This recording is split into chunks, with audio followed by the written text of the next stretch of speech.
DJ Erica. Welcome to another episode of the DJ Erica podcast. Appreciate everybody for tuning in. If you guys haven't already, do me a favor, hit that subscribe button, like button, notification bell. Yo, we gonna definitely get into it today, man, because Lil Nas X is breaking the web with his new music video, Montero. It's a crazy video, and a lot of people are saying that he's pushing Satanism and worshiping dark entities in the video, and warping the minds of the children, y'all. So this is definitely a problem, and we're going to talk about this video, and also I'm going to dig deeper and discuss what the true meaning is, because a lot of people sees this video and they're thinking on the surface like, what? Like, oh my God, this is sick. You know what I mean? You got this guy, he's dressing in drag, which is very controversial for a lot of people who aren't supporters of the LGBT community. A lot of them, of course, if you're in religion, they don't believe in that. On top of that, he's taken it to another level where he's basically stripped down and end up giving, by the end of this video, a twerk off lap dance to the devil. So it's like messing with the minds of people worldwide right now, and it's trending. And all I can say, before I get into my personal opinion on it, because I don't agree with it, I definitely feel like it's some symbolism and messages that's being pushed out and being forced out, and energies that the industry is trying to put onto us as consumers.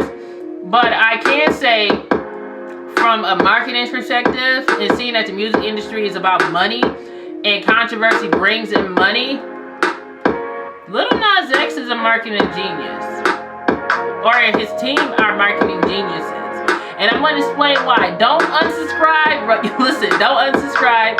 I'm not saying it from the perspective of emotion. I know a lot of my people out there, in particular my black folks that's watching it, they're going to come from an emotional, religious perspective.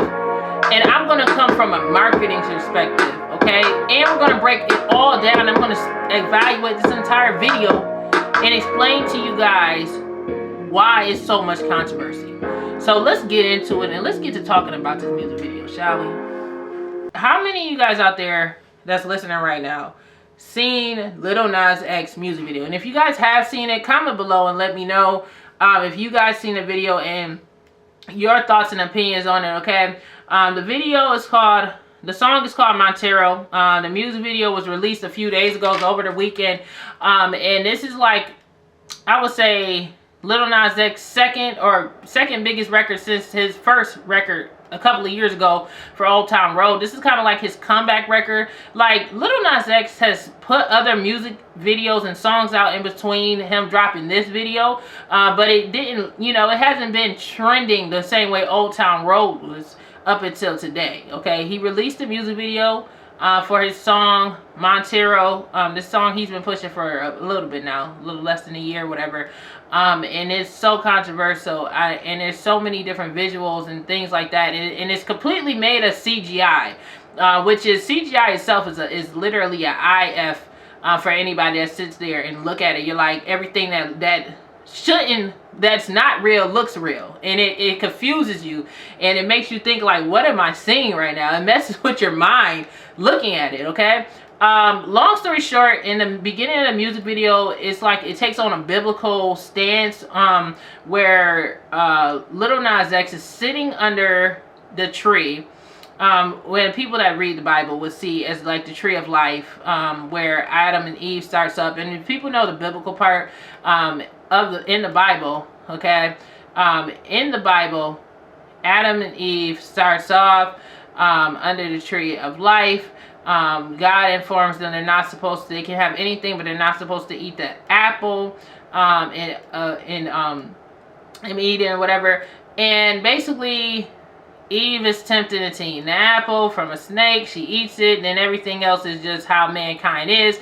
And this leads to us being able to have the rights of decision, things like that. People say that women have periods because of this decision that Eve decided to make. Everything that's of bad exists due to this woman deciding to eat the apple, the forbidden fruit. Okay, so he basically based the beginning of this music video under that theme. And this is something I want you guys to see and understand, because you guys are visually just thinking about the ending of the video, for the most part probably just thinking about the ending of the video where he's twerking on the devil, and you're like, oh, what in the Illuminati F is going on this? But I'm going to try to tell you guys exactly what's going on, so you guys can further understand what you're seeing, because I watched it twice, and I watched it from two perspectives. I watched it mindlessly, vaguely, and not really paying attention to the symbolism in it. And then I watched it for the symbolism and tried to evaluate and break it down. You know what I'm saying? So, okay. He's under the tree. Hits the snake character. The snake comes down, and it's just him. He does not with a female, okay? He's under the tree by himself. So it's like he's trying to emphasize the idea of people saying, you know, how Christians would say it's Adam and Eve and not Adam and Steve. So he's, you know, people know that Lil Nas X is gay, right? And, you know, in a perspective, of course, in this world forever, being gay or being a homosexual is considered taboo, even though there's been a lot of steps in the world where people have lawfully been forced to accept that, you know, gay people walk among them and stuff like that, and you can't do things to them just like any other person. Like, you can't terrorize somebody for being who they are. Lil Nas X has still been being cyberbullied, being taunted, being criticized because of him coming out of the closet, and his whole life he's been dealing with that. But in particularly since he's been famous, people have their own expectations on him, on how they want him to present himself for their kids in particularly. And that's something that happens a lot within the urban music community. Now, a lot of people wouldn't view Lil Nas X as an actual hip-hop artist. People would view him as a country artist, right? But at the same time, in the country perspective, remember, when he came on Old Town Road, people didn't view him as a country artist. You know, he's a black kid. They viewed it as hip-hop, and he had made it to the top of the country charts, and they basically did whatever they could do to remove him off the charts, saying that it wasn't fair for him to actually be on the top of the charts like that. So it's just, it's a thing where he still didn't fit in musically. His sexuality doesn't fit in society. His music doesn't really fit in society, but people like the music and they're confused. Okay, so anyways, back to the video. Long story short, he ended up kissing the snake, which is the evil snake that Eve would have encountered and tried to force her to eat the apple. Then it flashed over to a scene where he is and he's like a Roman Empire type of thing, and I'm not sure exactly where the Roman Empire fits in regards to this, but it's like he's being you know, he's chained up, and he's like, I don't know if he's given a death sentence or whatever, but it's like all of these different visuals, CGI people chanting against him to be killed.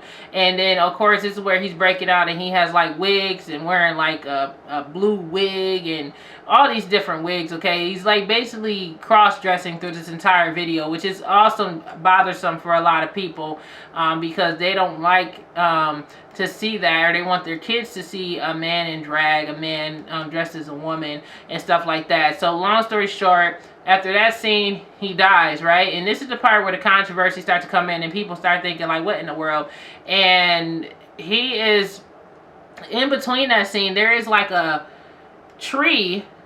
They show like the bottom of the tree, and it has some type of writing in it, and it's like, I don't know what type of writing it is, but it really creeped me out because it looked like something that, like a spell or something, and it was in red, so it looked like it was like a curse or something on the tree. And then it flashes over to like Lil Nas X ascending into what would be viewed as heaven, okay, and he goes all the way up to the sky, only to get banished and put back down. And this is the part where they're saying that he's being banished for being a homosexual, because of course that's what everybody knows he is, and also because of the clothing and things of that nature which he was wearing. He was wearing drag, he was cross-dressing and stuff like that. And because of that, once he ascended, he was pushed back down. And this is the part that threw everything off and set the whole internet storm, because when he dropped down, he's dropping down a pole, okay, in some long boots, okay, got a red ponytail wig on, okay, and he goes down to hell, okay. And then next thing you know, he is gyrating on top of the devil, which is in male form, okay. So it's giving sexual vibes, LGBT vibes, and it's just, he's just doing the most on this devil, okay, making a lot of people, you know, uncomfortable, and it's making people, you know, upset because of this scene. And he's gyrating up until when he finishes, okay, and then he snaps the devil's neck, okay, and takes his horns and put it on his hand, and then he turns into a dark angel, which is like a fallen angel, basically saying that he's become Satan. And the fallen angel part is because they viewed him, you know, in the Bible, the dark entity. I don't want to say his name on my show, but they viewed him, he was supposed to be the angel of music, and then he became a fallen angel, okay, and that's what the story says in the Bible. So that is the whole breakdown of the video. And it's caused controversy because people are seeing it and they're upset about it. Now, from an emotional standpoint, because I feel like most black people who's watching it is going off an emotional, religious standpoint. And there's a lot of people, of course, white people too, who've seen them, different ethnicities, who's just like, who's very religious, who's like, what is this? This is disgusting. How could you be trying to push this to our kids? This, and this, which is understandable. When I seen it, my spirit was troubled, you know what I mean? But I personally, I pray to God. I believe in God. And, you know, I don't support anything that is Satanism or anything like that. And I can understand why spirits was troubled when they seen it, because my spirit was troubled when I watched it, okay? That was the first time I watched it. I said, what in the hell is this, this dude is doing? And why? Okay?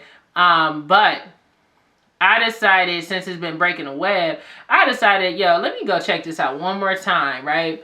And really try to evaluate this and try to see the message within it.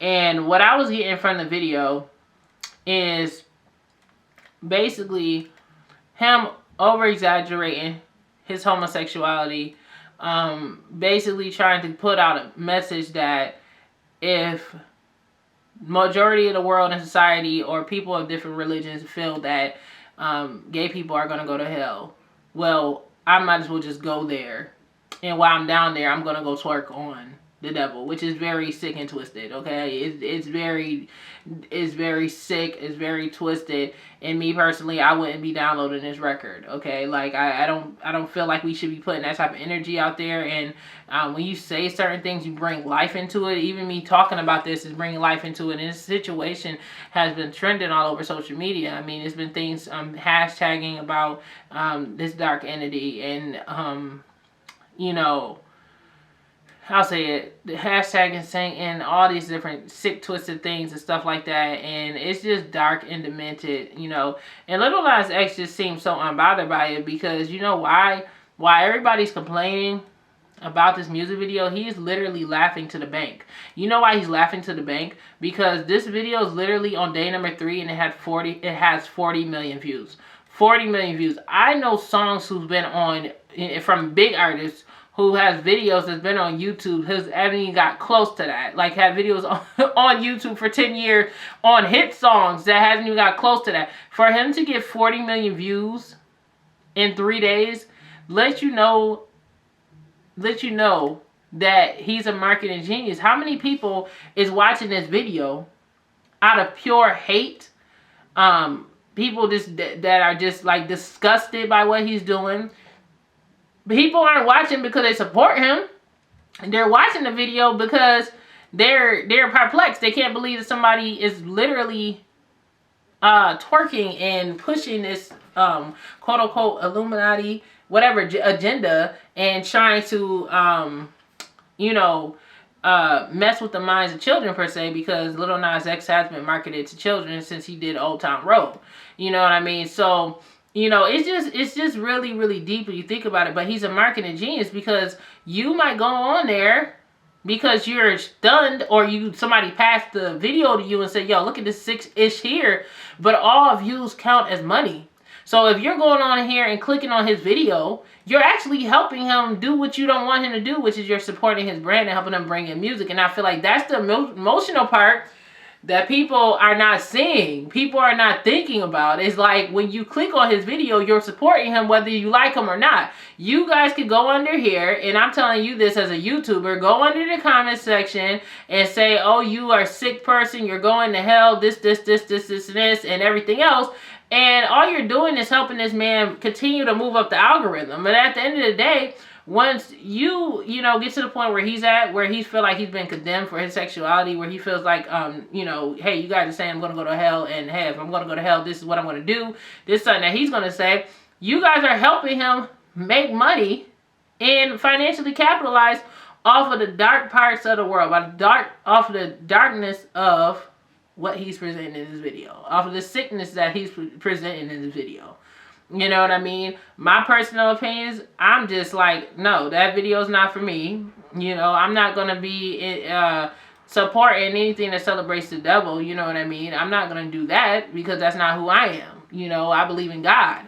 And, you know, for the people and parents out there who's upset about him putting this video here after he was marketing the children, you guys have to understand that these music artists are not your mentory friends. They're not here to raise your kids. If you want to prevent your child from seeing certain things, then you just need to have a full parental control on your accounts on YouTube and everything else, and make it so your children cannot see the music videos. I know people who have kids right now who have not seen this video, don't know anything about this video.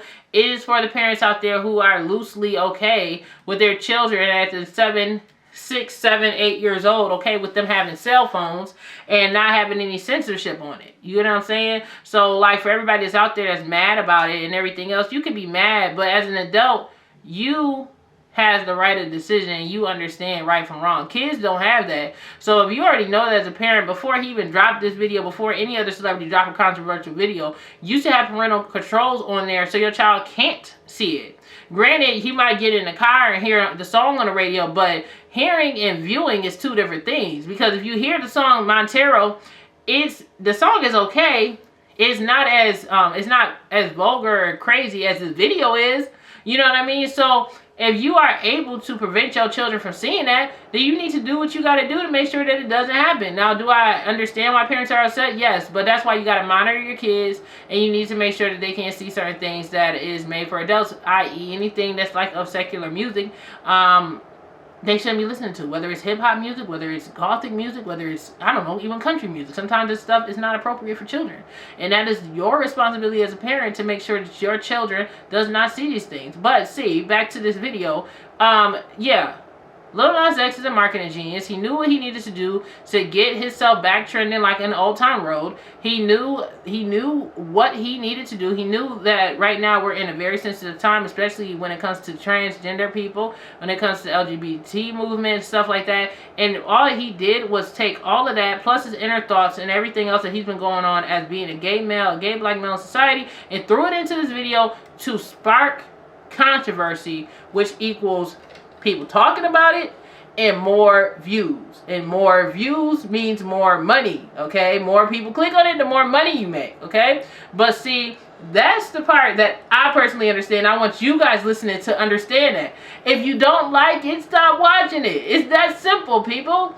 It is literally that simple. If you don't like the video, don't watch it anymore. If somebody say, have you seen this video? Say no, but don't press play. You know, if you don't press play, it doesn't play. Like, isn't that the magic of having physical control and being able to decide what to watch and not to watch? Like, I seen the Breakfast Club talking about this, Charlamagne, and Charlamagne said, you know, I didn't watch the video, but I heard about it, and I don't get nothing down, I don't play nothing, and I don't get down with nothing that has to do with the devil.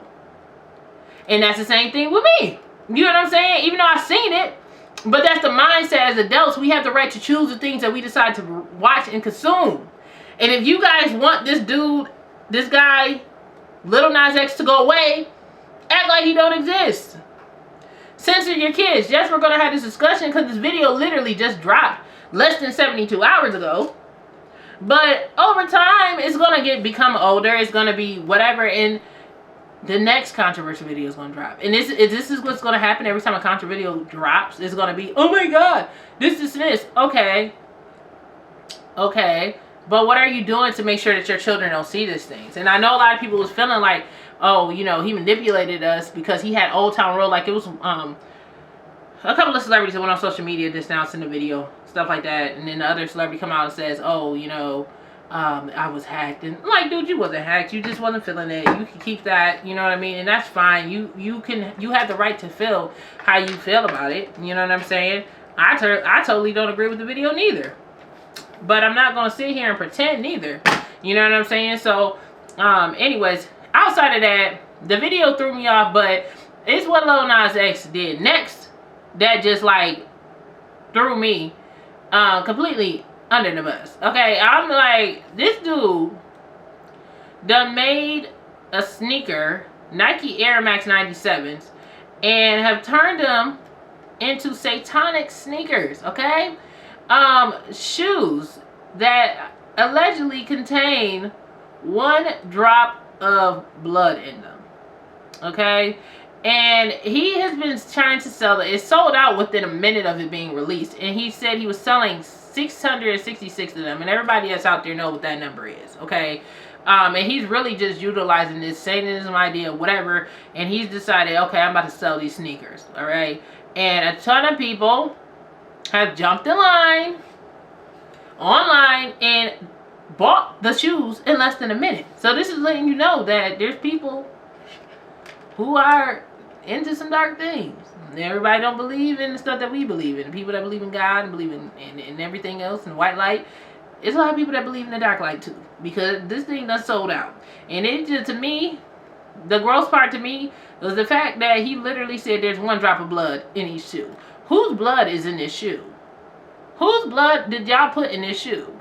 I'm trying to figure out exactly, where do you just walk up to somebody and say, hey, we're going to be putting together a shoe, and it's for the devil.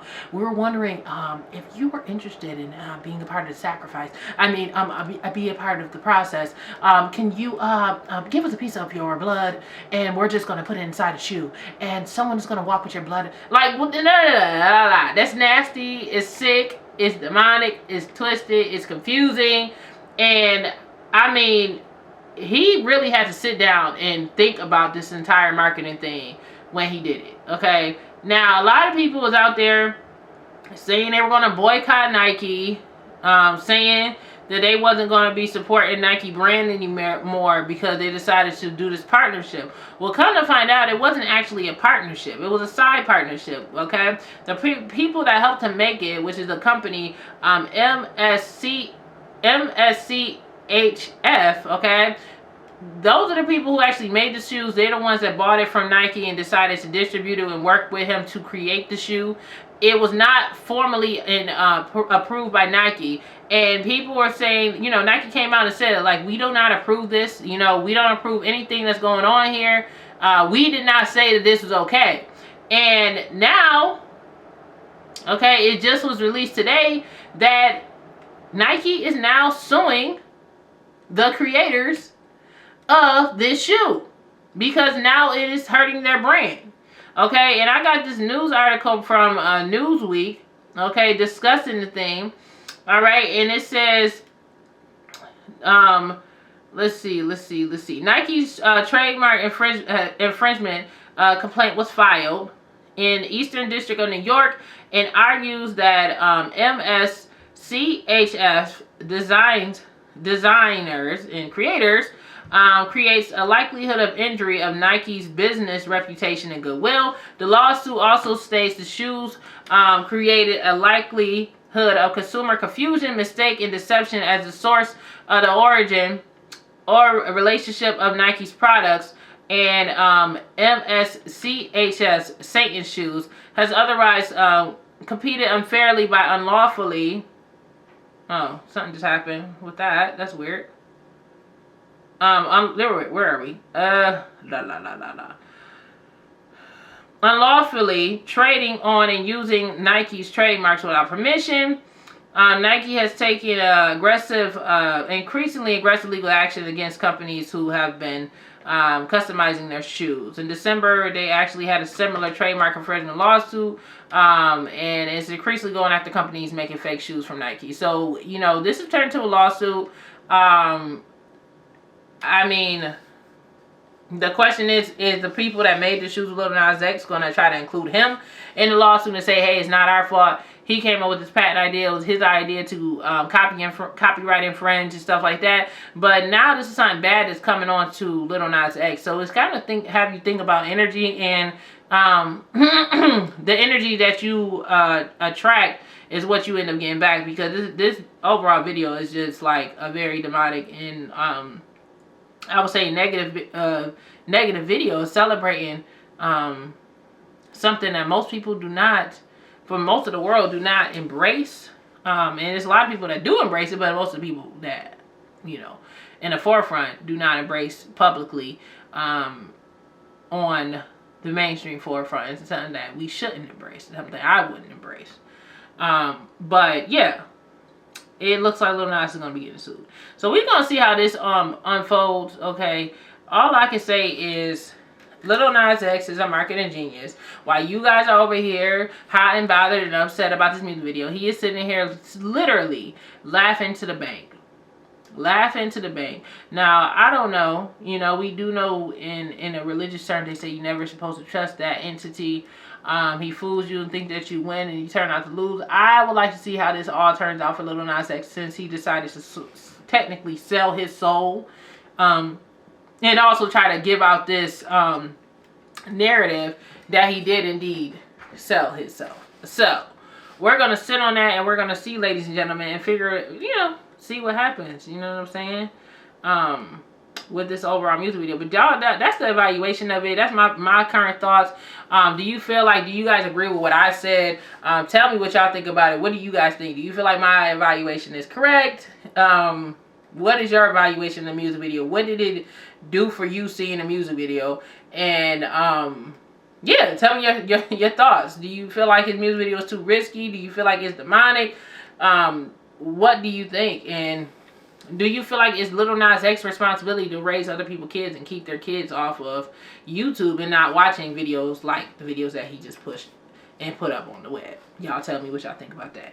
Meanwhile, if this ain't been a bizarre week enough, okay, from this music video, now we got Beyonce over here getting robbed. Like, who robs Beyonce? Like, you know, can we talk about this real quick? Like, what is the deal with that?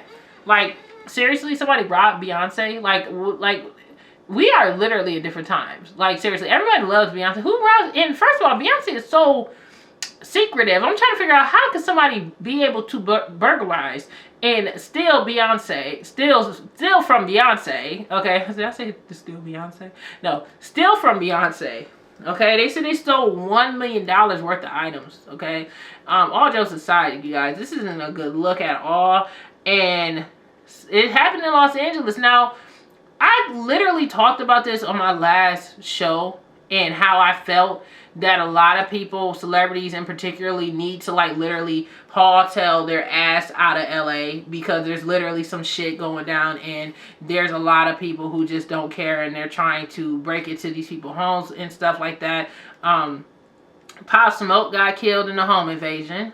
Okay, we got Willow Smith last week. She's the reason why I spoke about this last week. Willow Smith was a victim of someone breaking into her house and her premises that was stalking her, and she lives out in LA. And now you got Beyonce, less than a week later, it's being announced that she got robbed, okay? And I'm gonna read the entire story, but also, just so you know, you guys, this didn't just happen last week and it just came out of the news same time it happened. And they said it happened earlier in the beginning of March or something like that. So the question is, who robbed Beyonce?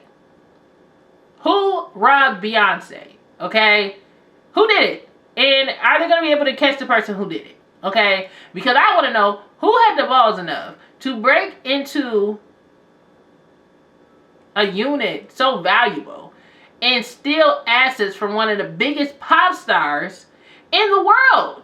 Like, you're going to get caught. And I'm telling you directly on camera, you're going to get caught. You're going to get caught and locked up, bro. I don't know. You better hope the cops get to you, okay, before one of the people from the Beehive come and get you. Because between, you know, the security that Beyonce and Jay-Z seem to have, along with their crazy fan base, you definitely going to end up getting caught. But anyway, let me just finish reading this. Alright, according to multiple sources, Beyonce production company Parkwood Entertainment rents several storage units in LA within the LA area, and they are filled with the singer's property. A few weeks ago, burglars targeted the storage unit and stole items inside. Cops said the items all belong to the A-lister and include expensive handbags and dresses, okay? So this is like her personal belongings stuff. This is stuff that she wears on the red carpet or just wear every day. You know what I'm saying? They stole her personal belongings, okay? They also said they stole, reportedly, the burglars reportedly came back to the scene within the same week, presumably realizing that it was the singer's items, and hit 3 storage units all at the same time. So these are professional thieves, okay? These are professional thieves. This is like something that you see on one of the crime shows, and they be like, do you know who these bank robbers are? And they basically jump from the ceilings, and then they break in there and they take it, and they just make a clean getaway. This is what they're basically saying. They say that they literally made a clean getaway with Beyonce stuff, okay? Then here go more to the story, okay? It says this time the criminals made off with handbags, kids' toys, so they stealing from her and her babies, and personal photos belonging to Beyonce and Jay-Z. So they stealing personal photos from Beyonce and Jay-Z. And then they said in all, the items' total net worth was over $1 million. They stole $1 million worth of assets of toys, photos, clothing, handbags from Beyonce. Y'all, freaking Beyonce. Like, what world are we living in? Okay? Okay? And then the LAPD, they're involved. Okay? It said, unfortunately, it appears the suspects made off with the items that are also priceless. At this point, it doesn't appear to be an inside job. After authorities said there has been a string of similar crimes in the Los Angeles area. LAPD says specific type of crime is on the rise in Los Angeles, and Beyonce isn't the first celebrity who has fallen victim of a storage unit heist, okay?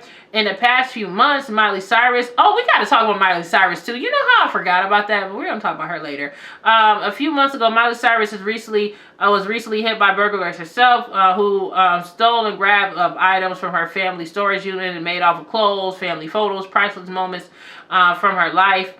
Law enforcement has no suspects at this point, but hoping that the Beehive may be able to sniff this one out. So it's up to you, Beehive.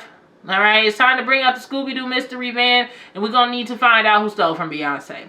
So this ain't a game. So we need to figure out who did it, who stole from Beyonce, get these people locked up, and really try to figure out who's in general taking from the celebrities. You know what I'm saying? Like, what exactly is going on that is starting to get to the point where they're just out here flat out robbing celebrities, okay, for everything that they have.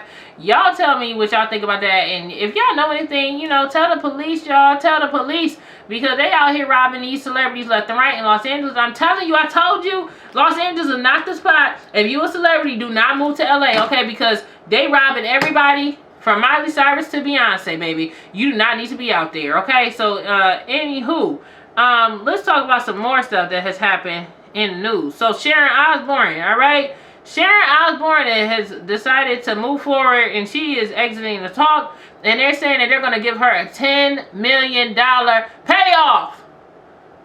Oh, my God. She's getting paid $10 million just to go away. It must be great. it must be great, okay? Even though this lady, you know, because she went on social, she was on her show to talk, and she had was talking with Sarah Underwood, and she was being very, very rude, very condescending, trying to defend Piers Morgan. A lot of people was viewing Piers Morgan as a racist because of things that he said about Meghan Markle, and then it comes down that this jerk was upset because Meghan Markle didn't want to have relations with him, and she left him in the dust, and she got with Prince Harry and all this other stuff, and then basically, you know, biracial news anchor called him out on it and basically threw all his tea out in the streets, literally. I'm not trying to be funny with the British people. And he exited, and he basically quit, or they fired him immediately after this entire shindig, right? So Sharon Osbourne decided to stick her nose in it's not in her business, in somebody else's business, okay? They ain't even belong to her, okay? And now this lady done got fired from her job, but I guess she's okay because they're allegedly, they're saying they're about to be sending her $10 million, okay? For leaving the show. So this is according to page 6, okay? It says Sharon Osbourne and CBS agreed to the high-profile TV host exit terms, which will allow her to lead the talk with about $5 to $10 million payoff. Okay, so she about to get $5 to $10 million to lead the show, and this is honestly, I really didn't even care about talking about this because, you know, this ain't really nothing I really talk about, but this is just something I wanted to see what the conclusion was, and I was watching from the beginning like, okay, what's gonna happen now? But now it's been announced, bye-bye Sharon Osbourne, you have a good day. And the crazy thing is, like, I was legit a supporter of hers, but I can't support her no more because, you know, just her, the way that she was talking live on the show with Sheryl Underwood was so demeaning and so just ignorant and so just, I can't. Next, okay, let's go to the next subject because I don't even want to talk about her too long. In other news, King Von's killer has been released. Okay, so the alleged killer King Von, Little Tim, whatever, has been released on bond. They said that he actually got released, posted about $100,000 worth of bond, and he was released on Friday the 26th. He was allegedly charged. He was charged with the alleged killing of King Von. King Von, unfortunately, was killed outside of a nightclub after an altercation between himself and another rapper, Quando Rondo. And this guy who shot King Von was alleged friends with the rapper Quando Rondo, and he killed him on the scene, and they were claiming self-defense. So I don't know if this meaning that they let him bond out is a sign that this guy might not actually be convicted for the murder, and they might view it as just a self-defense type of situation. But it's starting to kind of look that way to me, because it's kind of, I mean, I really don't know many places. I mean, maybe in Atlanta it's okay to be put out on bail when it's on tape that you literally murdered a person. But I guess according to Georgia law, you can go out and shoot somebody and murder them in the streets, and you can still make bail if it's considered self-defense. So I guess they viewed it, what he did, as self-defense. And now he's out in the streets. There's been a lot of things going on. It's just been a lot of things going on. I'm not really much, I really don't know what to say about the situation. There's a lot of people on social media that's been tagging him and giving him big up. It's just a bunch of street shit going on, okay? All we know is, unfortunately, King Von was one of many rappers in the past year of 2020, and just the past year in general, who's been shot or killed by somebody. And honestly, these days, being a hip-hop artist, being a rap artist, a male rap artist, that is more dangerous than being a gangster. Is these people really gangsters, or are they rappers, man? It's ridiculous. It's just so many people out here that's rappers is out here being killed, and usually when you become a rapper, it's because you want to throw the street life away, not stay in it. It's like I don't know, you know what I mean? It's just unfortunate so many rappers out here being murdered at very young ages, and these people aren't even making it past their 20s.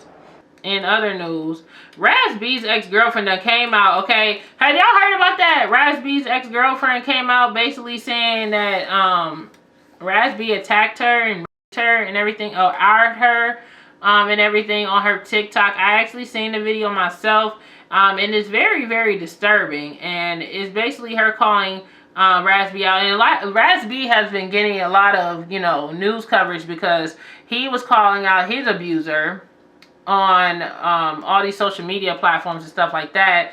and he actually was on Jason Lee talking about his abuser, which was his manager. You guys could look up and see who he's accusing.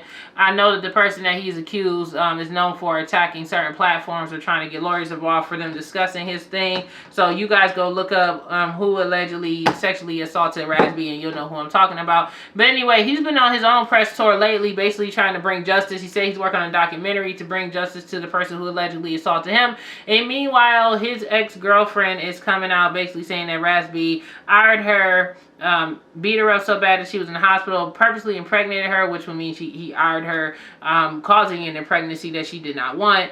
And, you know, it's, yeah. I mean, I could play some of it. You know what I'm saying? I'm going to play it real quick. Y'all can hear it. I don't think that they're going to copyright strike me for this because it ain't music. It's just the person talking. I'm going to play this real quick and y'all can hear this. What's a up thing that your ex did to you? I'll go first. First, he gave me a black eye and I told everyone I did it to protect him. Then he strangled me in a parking lot where he said he was going to kill me. I have an assault that just came into pending outside the Macy's ramp. A female being assaulted by someone inside the ramp on the ground level. He was strangling her, and the caller couldn't give any information on the description. And I didn't press charges because I thought it was all my fault. He put a large down payment on a car, apologized, and said he would never do it again. I was afraid of him, and I didn't know how to get away. Until finally he held me down, had sex with me against my will, impregnated me, put me in the hospital, and I finally had the courage to get away from him. Alright, so if you guys heard that audio, and yeah, man, it's just messed up. Like, it's crazy. And you know, I don't even know what to say. Like, if Raz-B did this, he should be held accountable the same way that he's trying to hold his alleged attacker and molester, M-worder, you know, it's certain words I can't say on YouTube. But the same way he wants to be named as a victim, of course he was being victimized, and he wants that person to be held accountable, or whatever he wants done, he should also be held accountable too. I think he actually said that he did, you know, attack or hurt his ex before. I remember him mentioning that, but it wasn't as vague in the detail as this woman is making with these allegations. And the whole thing to me is just disturbing. Okay, it's nothing okay about forcing yourself onto somebody and purposely impregnating them and doing whatever this lady is alleging that Raz-B did. Like I said, it's all allegations. And just to be clear, everybody, all the stories on here, I say allegation, allegedly, all that other stuff, because I gotta protect the brand. I can't just be saying that everything is being said is factual, but this is according to what this woman is saying. Okay, and according to her, she was hurt by him, and he did those things allegedly to her. So y'all tell me what y'all think about that. It's crazy. It's freaking crazy. So, and also, and what in the H news? Okay, because I'm trying to find like a segment more so to talk about crazy news topics that's been going on in the week, not particularly just regarding celebrities and stuff like that, but, you know, talking about the actual news topics that's been going on around the world, because it's so much things that's been going on besides the stuff that these celebrities be doing. And like, I know sometimes y'all come on my show, like the only thing I want to talk about, y'all hearing me talking about is, oh, this person did this person did that. But now we gonna take a moment and have some what the F news. And maybe I should, I don't know, maybe I should make some music or something for it. Like, because this is called What the F News. And this is me talking about the stuff that's been going on in the world and what in the F been going on.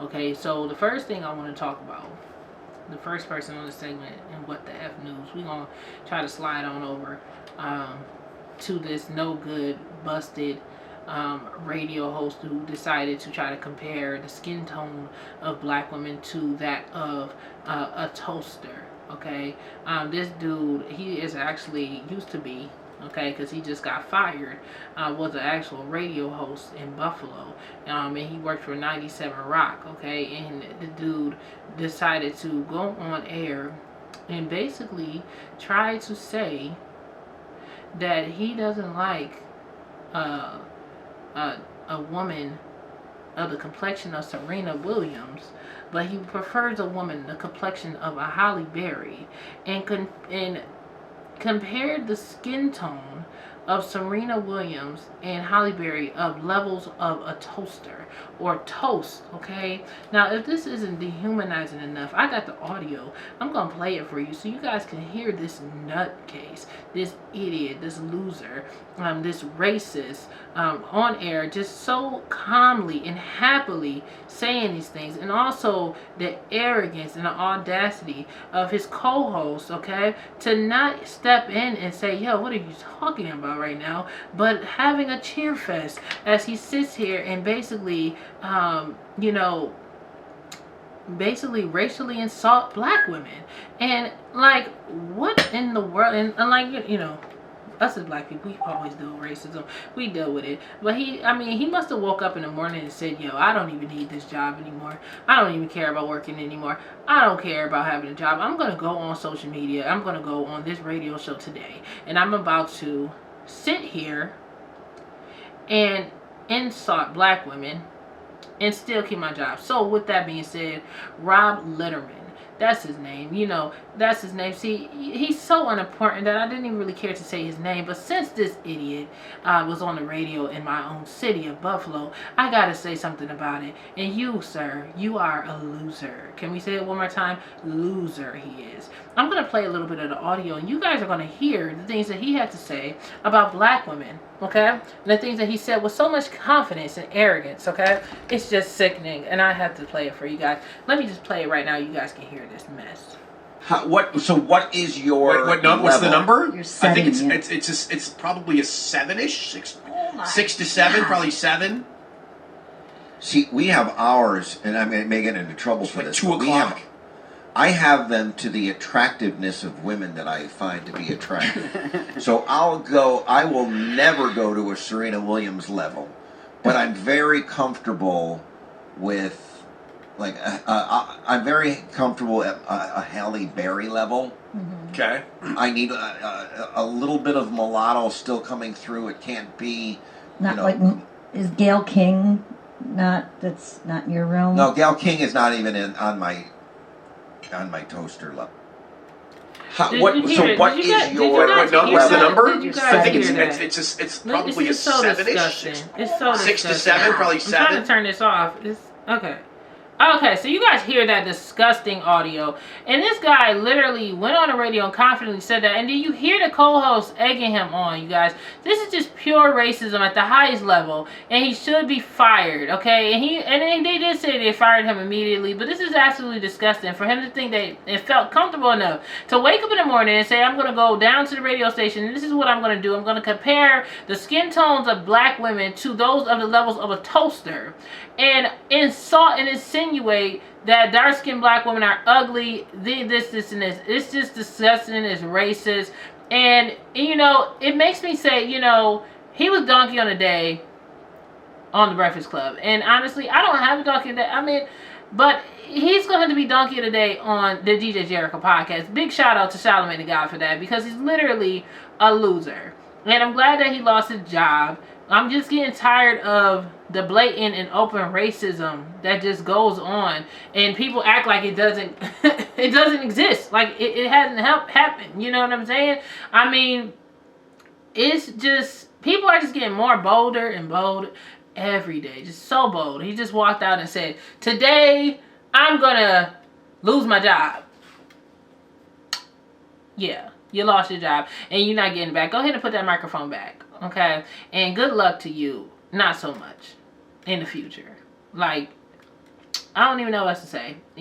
Honestly, it's just typical. This stuff happens so often that you can't even. Sometimes you don't even know what to say because it happens so often. But I guess he just woke up in the morning and said he didn't want to have a job anymore. And then Halle Berry went on social media and also replied back to this and said, disgusting. It's ridiculous this type of nonsense is still being broadcast across airways. All black women are beautiful and worthy. Rob Letterman. Get the F out of here. So, yeah, Halle Berry actually seen and heard what he said. So, yeah, and she definitely spoke against that. You know what I'm saying? Disgusting. And I'm glad that he lost his job. And in other news, famous Dex, okay? 27. Right now, he is facing 19 charges of domestic violence, gun possession, and more, according to Complex. And TMZ, okay, is reporting that he's been hit with a total of 19 charges for 3 different incidents, with 2 of them involving ex-girlfriends. In November, cops were called to his home for a domestic dispute with a woman who was discovered with cuts on her skin. Dex subsequently had a standoff with the SWAT team, and with police believing he had created a barrier in the residence with guns after purportedly hurting the woman. He's been charged with domestic violence, weapon possession, dissuading a victim from reporting a crime, and defacing property for the incident. He is also facing another set of similar charges for the second incident involving a different woman, a corporal injury,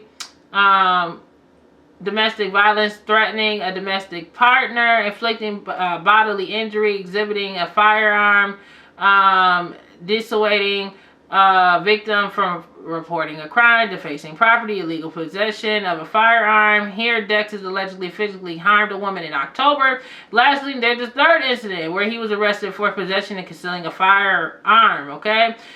He was a passenger of the vehicle that had been pulled over for a traffic stop. Upon searching the vehicle, cops allegedly found a loaded gun under his seat. According to TMZ, he was barred from carrying a weapon because of a restraining order. So he was charged with that and possession of a firearm without a serial number. In total, Famous DX is looking at 18 years in prison for the charges. All right, so yeah. So this has been a crazy month, and got no respect for women abusers, man. So I guess whatever happens with Famous DX is what's meant to happen.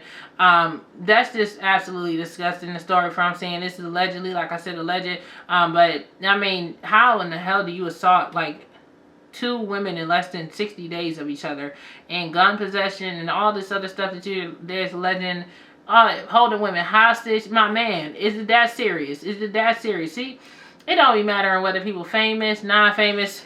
Motherfuckers be crazy. So y'all need to be careful about who you date and who you get in relationships with. You know what I'm saying? Because you got guys like him that's willing to hold females hostage because of their ego and because of their own mental issues. So y'all need to be careful out here who you decide to get in relationships with and deal with, okay? And Famous DX, I don't wish much for you. Good luck with that whole situation. And, you know, I really don't send much prayers out to someone who is a woman abuser and a woman beater allegedly, and a woman possibly shooter, okay? You sitting here with guns and everything else holding females hostage. You're doing the most, and baby, good luck to you on that. Next, okay, we got more what the F news, because we still in the what the F news segment. Okay, so we got the lawyer, okay, for Derek Chauvin, the person who allegedly killed George Floyd. The trial just started, y'all. And you know what this defense attorney is saying. He's trying to blame the murder. They're going to blame the murder on the general public. It's our fault that George Floyd got killed. This attorney had the nerve to come into a courthouse and basically say that the reason why Derek decided not to take his knee off of George Floyd's neck is because he was watching everybody walk up to him and say, please take your knee off his neck.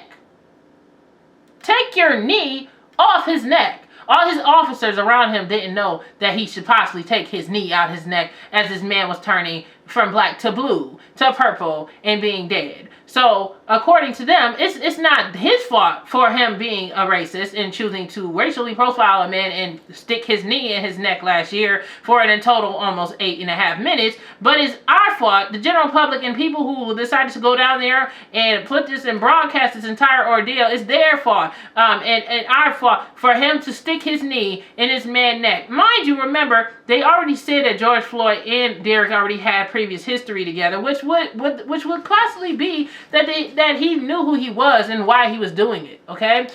Which means that even though he didn't know that the person that they called the cops on that day was him, when he seen him, he knew who he was. So if that was the case, it could be more so premeditated? I don't know.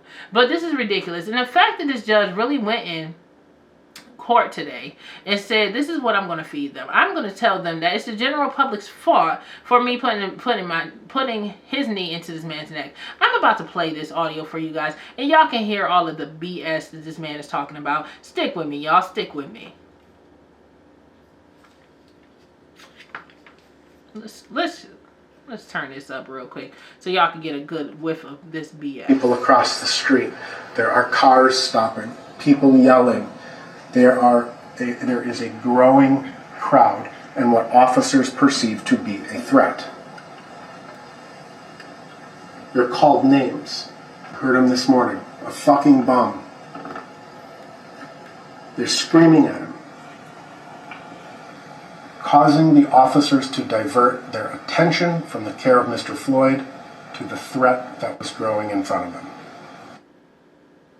Now, you guys hear that, and it just sounds like a bunch of BS. And you know, that's what lawyers are do, lie or to sit there and lie to prevent somebody from being able to go to jail for a crime that they indeed committed, that we all seen him commit on live television, and he killed this black man for absolutely apparently no reason, because he didn't steal anything. You put your foot in his neck, you put your knee in his neck for over 8.5 minutes, you strangle him to death. You and your officers are responsible. And you guys, you know what? I'm going to tell you guys something, and I'm going to say it, I'm going to say it how I mean it, and this is what it is. We already know the cops are going to get off. We know this. We know the cops are going to get off.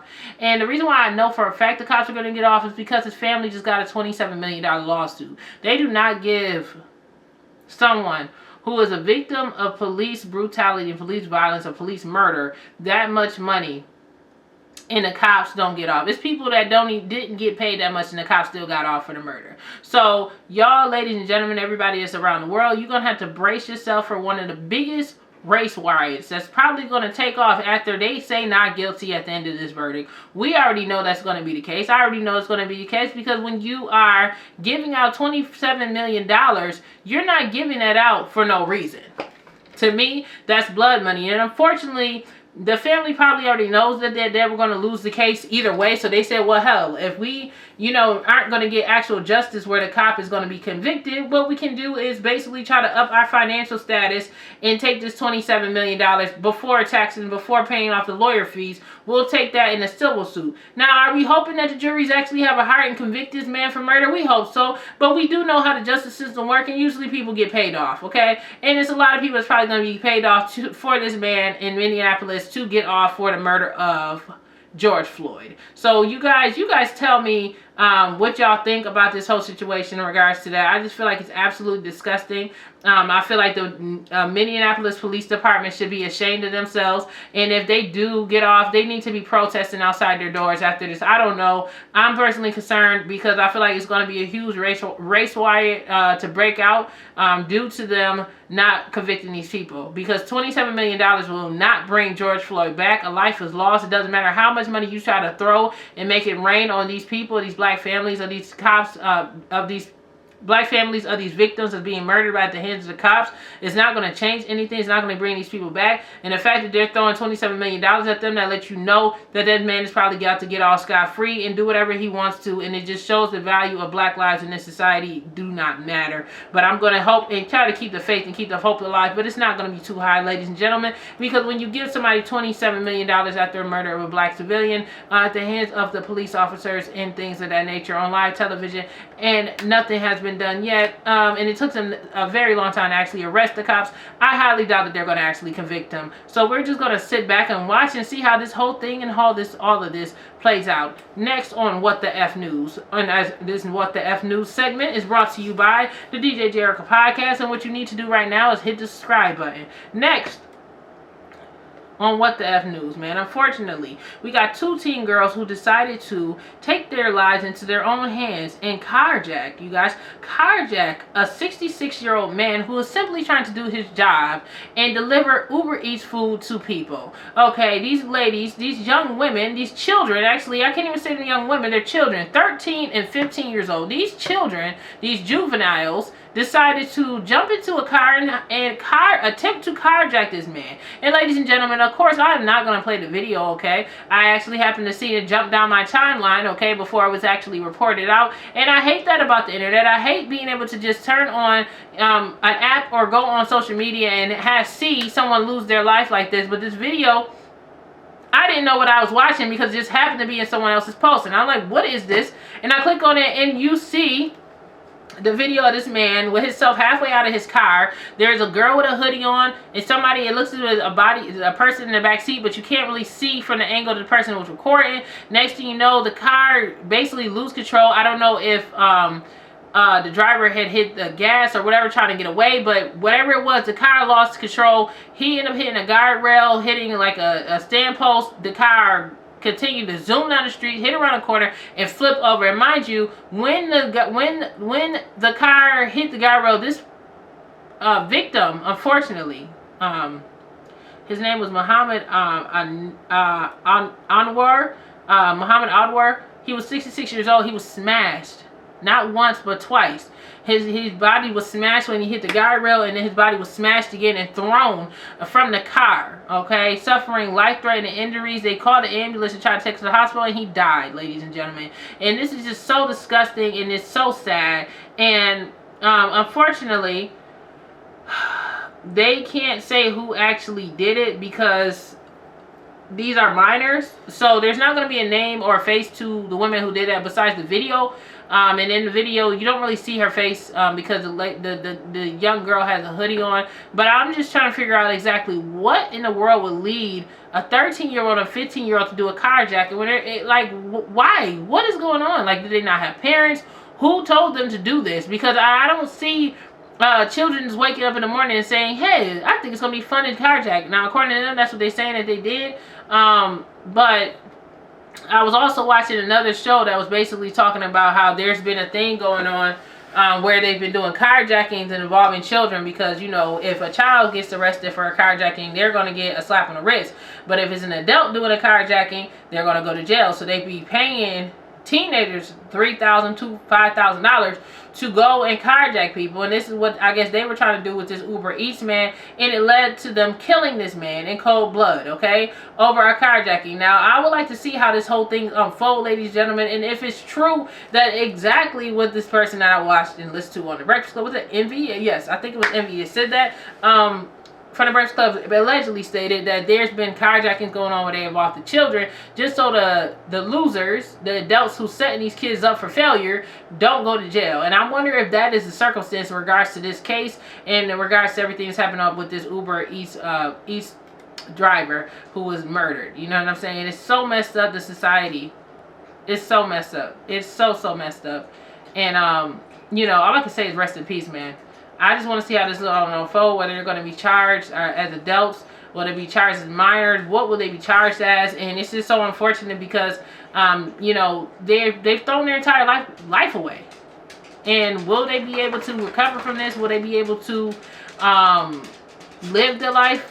Will they get 15 years? Like, what is going to happen? And do you guys comment below, do you guys think that these young ladies, these children, teenagers, who's been arrested and locked up for this man murder, do they deserve to be in jail for the rest of their lives? Or do you feel like they are victims of pop and circumstance, or victims of being told to do something, or being peer pressured into doing something? Like, y'all tell me how y'all think this whole thing is going to unfold. There has been a GoFundMe put out from the family of the victim, basically asking for donations for his funeral.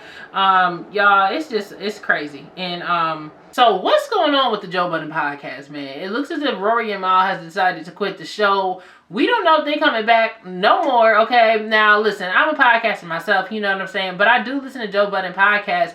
And, you know, the show used to be so fun to me. You know, they used to talk about a lot of fun things. But as I noticed over time, like, it seemed things have gotten a little bit more dry on the set. And it's been more so Joe Budden complaining about him not being properly compensated and all the different business issues that he's been having with Spotify and all these other business partners that he's been involved with. And now it looks as if Rory and Mal has had enough and is no longer being a part of this podcast, everybody. It's been about 2 episodes, it's about 2 weeks, and Rory and Mal has completely disappeared from the Joe Budden podcast with no true explanation, except for a couple of Twitter posts, basically, I think, a couple of Twitter posts and subliminal messages, you know what I mean?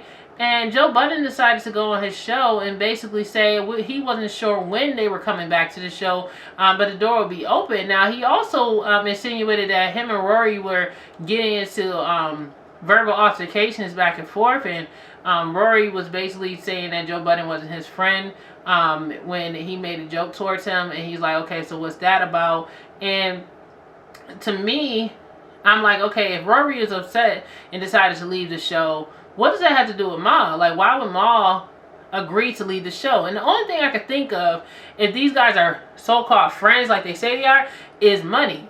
Is it possible that Joe Budden has them putting out money for his co-host and, you know, spreading the love a little bit financially? You know what I'm saying? Like I said, this is all allegations. You know, this is my own analysis of the situation and what could actually be going on behind the scenes of the Joe Budden podcast. Ladies and gentlemen, something is not right now. And on top of that, you know, I had watched the episode where Joe Budden like announced his deal with Patreon, and Mal and Rory didn't seem very excited about it. They didn't seem really moved by it, which leads me as a viewer and a listener to speculate, like, did they not get in on that deal? Was that deal literally just for Joe Budden and Rory and Mal was not going to get any money from it? Like, you know, is that what has completely shifted the mood and the energy for their podcast? Because according to DJ Academics, he made a statement on his Twitch, because that dude, he always runs his mouth. But he's basically trying to say that Rory and Mal wasn't getting paid that much money in the first place. And basically nobody at that place was getting paid. But also there's rumors going around saying that Joe Budden and Academics is actually working on their own podcast. So is it a possibility that, you know, Joe Budden is trying to release the dead weight so he can merge and make an even bigger platform? Because if you really look at the success of the Joe Budden podcast compared to other bigger crossover podcasts who are not of urban, aka like white podcasters and stuff like that, his numbers isn't as high as we compare it. You know, I sat and looked at his page and his numbers, and I compared them to other people that he viewed as competitors like a Joe Rogan and stuff like that. And the thing that I did notice is that Joe Budden's numbers is like minuscule compared to someone like Joe Rogan. And it, you know, it made me think about the money that they're actually bringing in since they lost their deal with Spotify. And I wonder if that is a factor. Is it possible that they're not satisfied with what they're being paid, and then on top of that, the additional financial offers that they're getting, Joe Budden is taking it for himself. He get the whatever he's supposed to be, creative director, whatever job he got. I'm pretty sure Rory and Mal probably didn't get in on that, and it's just based off of the videos I've seen on their show that I'm just speculating as a viewer that Rory and Mal didn't seem too excited about that Patreon deal. And it makes you wonder, like, is Joe Budden like really one-sided, or he feel like it's okay for the people to work around him not to get properly paid? Like, what in the world is going on over there, man? And honestly, I just want to see, is this possibly the end of the Joe Budden's podcast? I mean, they're on episode, 425 or something like that. And, you know, I just don't know what it's going to be. Are they going to come back? Are they going to come back to the page? Like, what is the deal? I honestly, I'm just perplexed and confused, man. But what I can say, and I just want to talk about the Joe Budden in general and his overall podcast, I can say that over the past year, you know, Joe Budden's ego has superly inflated, you know what I mean? And I feel like he had an oversaturated view of his actual show and his actual pull when it comes to viewership. And I think that's probably affecting the income of their podcast, which would also be a big factor, because of course these guys are talking because they like to talk, but at the same time they still need to pay their bills. So, you know, I was just sitting there and you know, just watching how everything has been unfolding, watching the numbers of Joe Budden compared to somebody like a Joe Rogan, watching how his other podcasts because he said he made a Joe Budden podcast network, seeing how those other podcasts were doing, and they're not doing as well as he probably thought they were. So I'm just thinking that all of this could be just a whole financial situation, and the people around him just not being completely happy or satisfied with what they're getting on their end of the deal. You know what I mean? So we can speculate all day, but we want to know, when is Rory and Mal coming back, and do you guys think it's possible for Joe Budden to actually be able to keep this charade up with just him? Because to be honest with you, Joe Budden is a bit boring when he's by himself. He needs co-hosts. That's the reason why he got these two random people the past couple of episodes just sitting there just trying to fill in, and they were dry as hell. Like, honestly, I don't know, y'all. I don't know what the next step is, but all I know is Joe Budden just put together an entire big business deal with Patreon, so he should be set either way, and maybe that's what it is. Maybe we don't know what's going on behind the scenes. Maybe Joe Budden is like, man, F it, I got this big old Patreon deal. Who cares about my podcast? I'm getting paid. You know what I'm saying? Like, could it be that? Like, could it be a thing where he's just like, I'm getting paid, forget about y'all, who cares? We don't really care about the direction, and he's willing to bring in new co-hosts because it's a Joe Budden podcast. And it's kind of weird when the podcast is named after one person. It's hard for you to be able to come in and have your say because they own the name. It's their name. So it's probably kind of tough on the business side for Rory and Mal to really be able to get what they want when it comes to compensation and everything else. So I just want to see how this is going to unfold. And do you guys think Rory and Mal is going to all of a sudden pop out of nowhere and be on a different podcast or make their own podcast if they decide not to come back? What exactly happened? And people that's out there who listen to the podcast, I listen to the podcast. I got to his podcast about a year ago. And, I can't say, I was more so on the tail end. There's other videos that I watched where people was giving a description prior to his deal going sour with Spotify. Because I was listening to it before the deal was going sour with Spotify. And it was funny. But as the deal went sour with Spotify, Joe Budden just seemed to be more about complaining about the things that he didn't get or the things that went wrong in business deals and trying to throw, I guess his potential, the platform that's been supporting him and the networks that were supporting him under the bus, and basically turning it into basically a crybaby tour, just crying over his numbers, crying over not getting paid, this, and this. And for me, like, when I evaluated and compared his numbers to those of the other people that was supposed to replace him, like Joe Rogan and everything else, like, Joe Budden's numbers aren't as high world-wise and worldly compared to a Joe Rogan. And that's just what it is. And it's the same thing when it comes to, like, YouTube and different things. I noticed that on the urban side of YouTube compared to the pop side of YouTube, if you know what I'm saying, the viewership spectrum is so tiny compared to that. Like, I thought, when I seen like a black YouTuber get 1 million subscribers, I'm like, oh, this shit is lit. But then I'll go to other YouTubers, you know what I'm saying, and I see that they got 25 million subscribers. So this is like nothing, you know what I'm saying? And when you have somebody like a Joe Rogan that got 10 million subscribers, and then you go to Joe Budden's podcast, and not trying to down him, but he's like, he just hit over 900,000 subscribers on YouTube compared to Joe Rogan's podcast that has 10 million subscribers. I feel like it made perfectly good sense for Spotify to probably invest more money and be willing to pay that amount of money, whatever they pay Joe Rogan compared to Joe Budden, because the numbers don't lie at the end of the day. You can try to blame it on, whatever it is, whether it could be a racial thing, what it could be entertainment-wise. Maybe Joe Rogan has more diversity on his topics. I don't listen to Joe Rogan's show.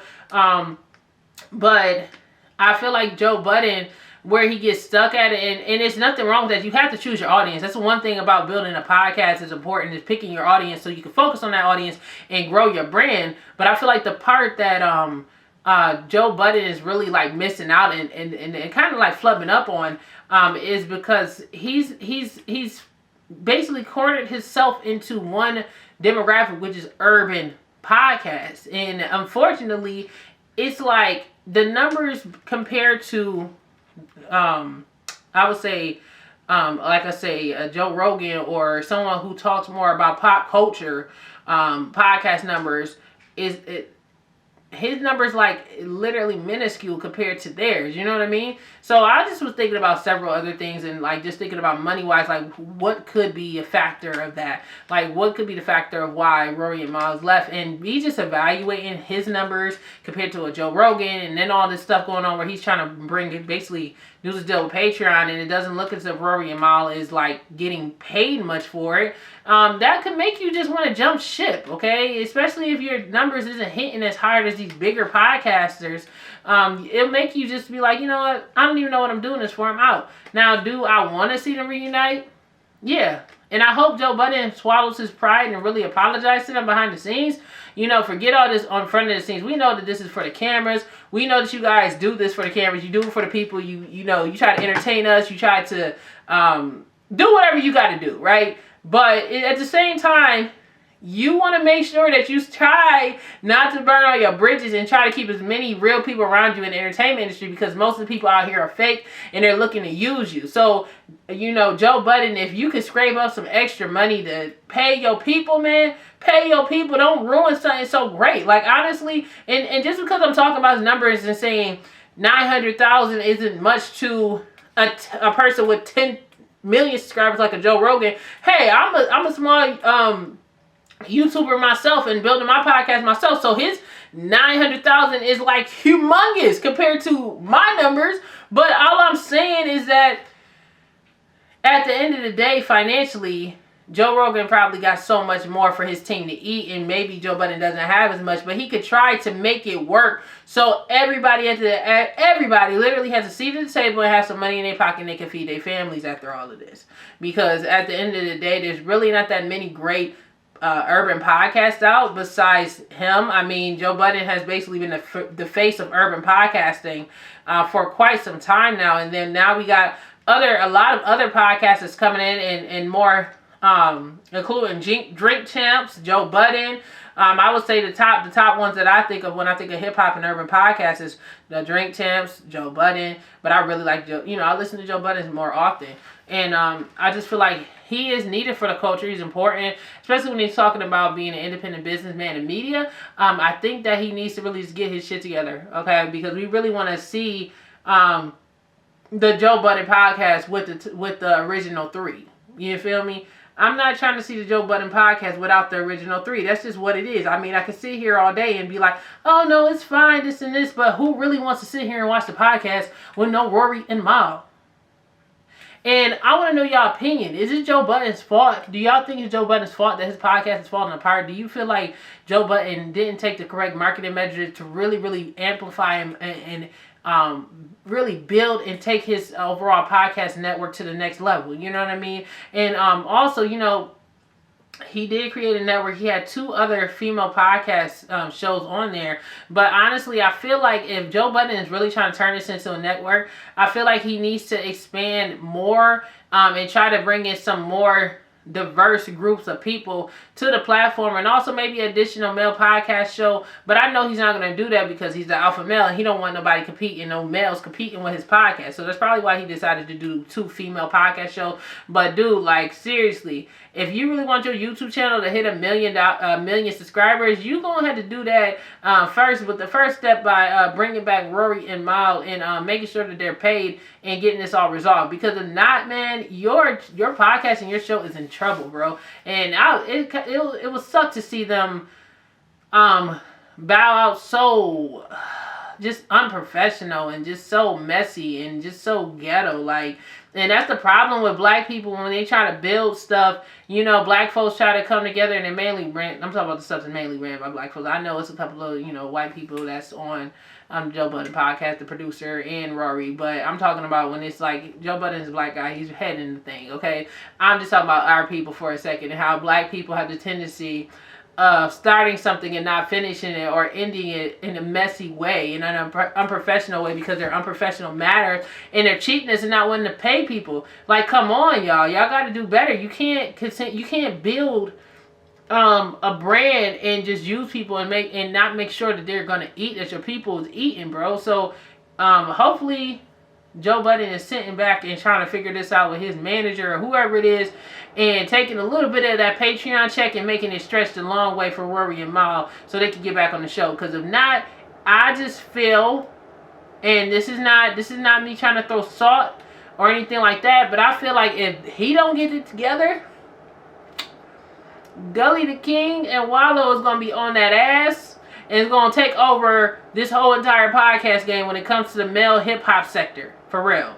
Like, when it comes to the urban hip hop sector, like, look, that's just what it is, okay? That's just what it is, you know, and you know, with like the circle of life, this entertainment industry is a circle, baby. Like, you come in, there's somebody watching, they want to come in and take your place, you slip and fall, hit the ground for 2 seconds, and they're back and they got the baton and they're taking over your spot. So Joe Budden, get it together, man. Like, really get it together, because I could just see something like,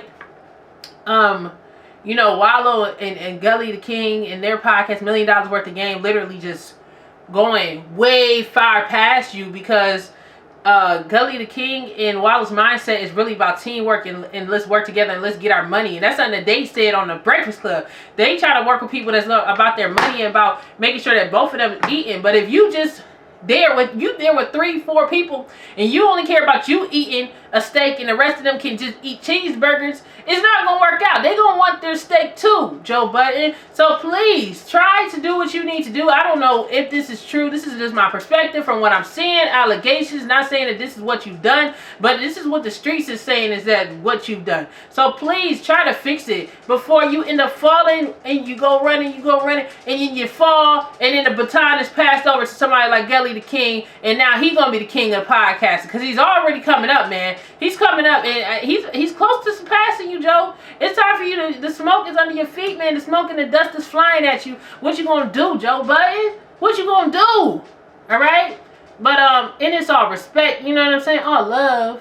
But it's just things that I noticed, you know what I'm saying? So y'all tell me what y'all think about that. Do y'all think that we'll be able to see Rory, Mal, and Joe Budden reunite for the Joe Budden's podcast and get their money right and, you know, make it a successful podcast for the urban world? Or do you think that this is a wrap and the Joe Budden Podcasting Network is just going to crumble at his feet, you know, and he's going to basically prove Charlamagne the God right?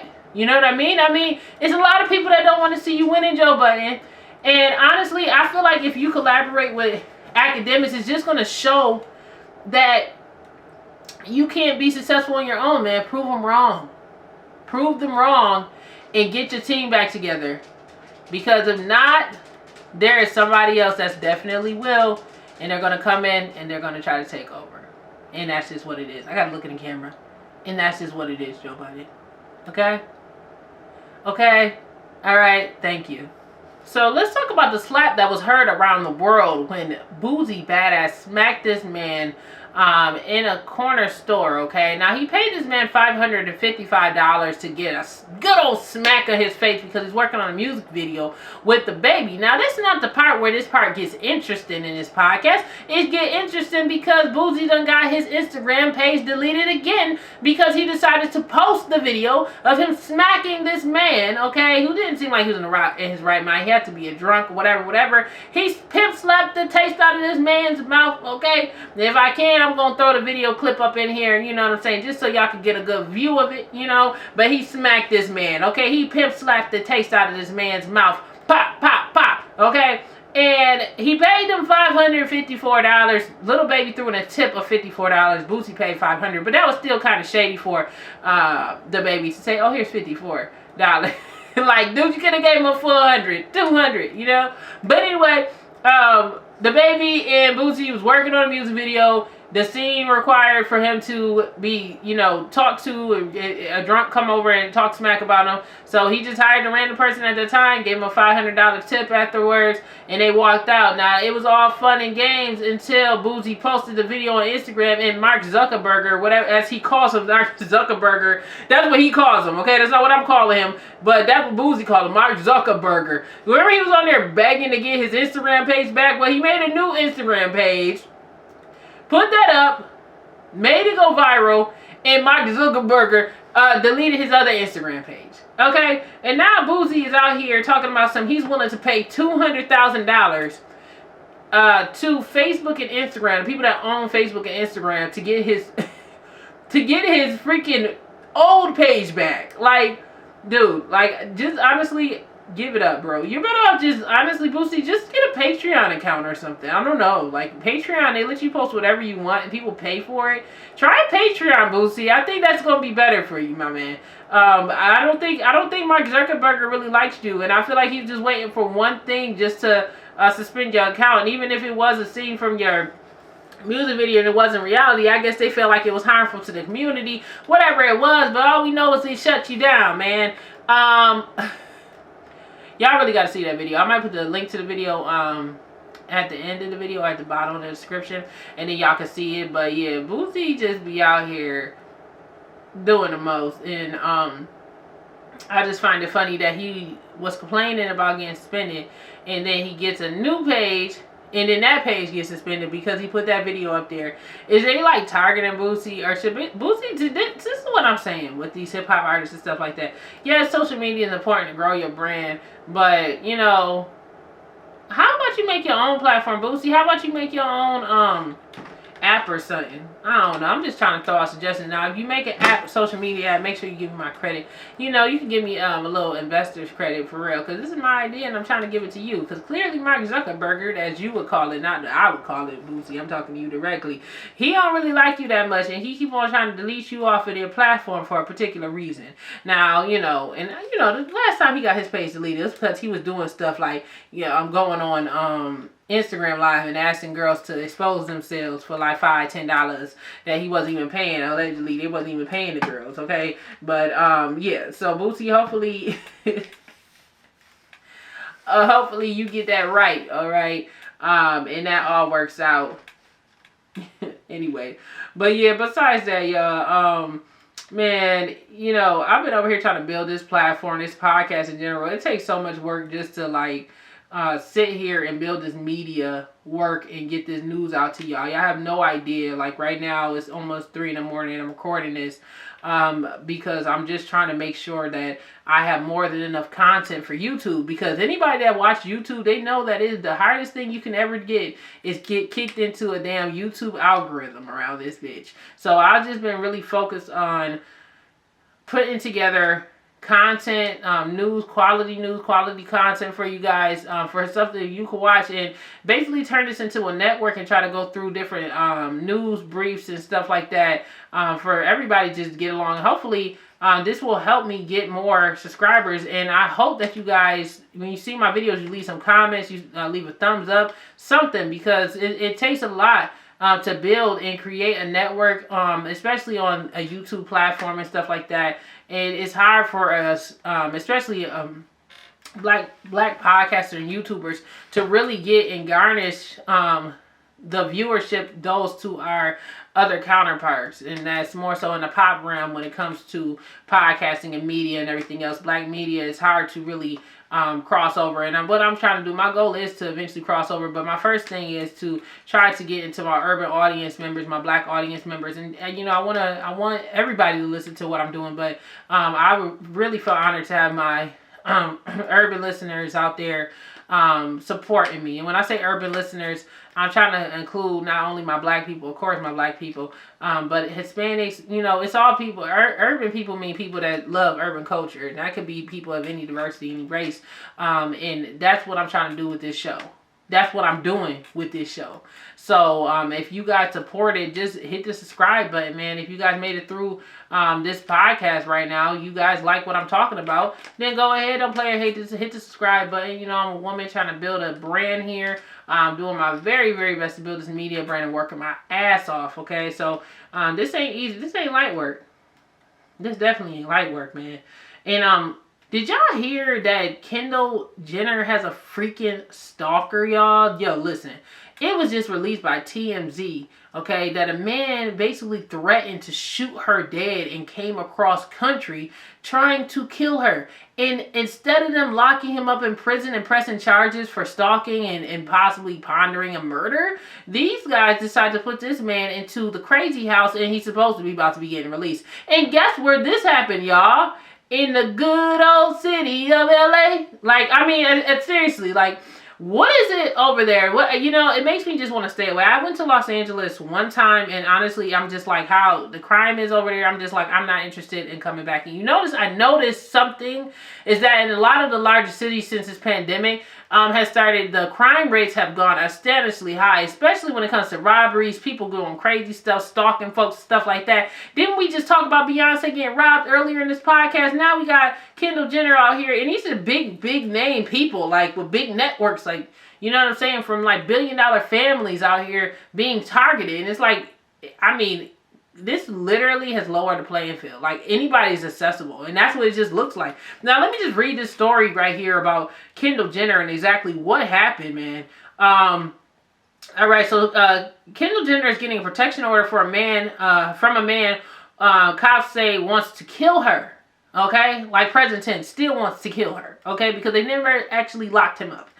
Kendall stated in court on Monday and got a judge to grant her temporary restraining order to protect her from a 24-year-old man named Malik Boker, who she claims traveled across the country to gun her down. According to legal docs obtained by TMZ, Kendall claims an LAPD detective told her Thursday that Boker's alleged plan.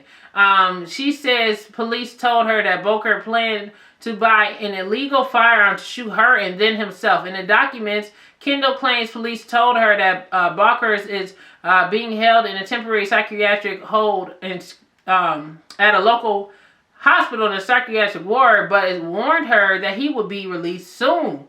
What should be noticed, Jenner has a massive team of armed security guards at her home that monitor the property 24/7. If someone like Boker were to step foot in there, they'd be immediately apprehended before getting anywhere near Kendall. Kendall claims that she's never met the guy, but his alleged threats are causing her severe emotional distress, anxiety, and she says she's terrified Bonkers will try to find her and harm her or kill her when he's released from the hospital. The judge granted Kendall a temporary restraining order. Why is it temporary? Okay. A temporary restraining order, and Boker must stay 100 yards away from her at all times. So this is like the Willow Smith case, but 10 times worse. Okay, because with Kendall, this person is allegedly went across the country to hunt her down, stalk her, and kill her. And now he's probably free right now. You know what I'm saying? This is at the top of the page. But this is sick, y'all. I don't know what's going on in the world, but people are just getting bolder and bolder and bolder with the things they're trying to do. And it's kind of like a situation reminded me of John Lennon a long time ago when that stalker, and this is before, of course, this happened in 1980 when he got killed, when the stalker went across the country and basically just to kill him. And he had got a book signing from him and this and this. And he was a fan, and he said he wanted to be the person to kill John Lennon, and he killed him. So you guys... I want to know what you guys think about the situation.